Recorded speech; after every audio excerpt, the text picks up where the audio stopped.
Spiritual বুলেটিনে আপনাদের স্বাগত।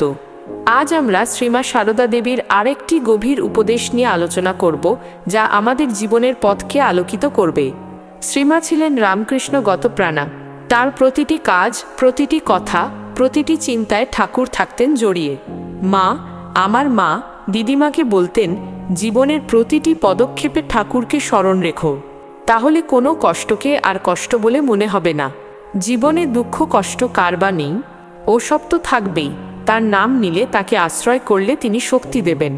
দুঃখ ও কষ্ট তখন আর তোমার ওপর ছাপ ফেলতে পারবে না। শ্রীমা সারদা দেবী এখানে ঠাকুরকে স্মরণ করার কথা বলছেন, কারণ ঠাকুরের প্রতি শরণাগতি আমাদের মানসিক শক্তি বৃদ্ধি করে এবং দুঃখ কষ্টের সময় শান্তি এনে দেয়।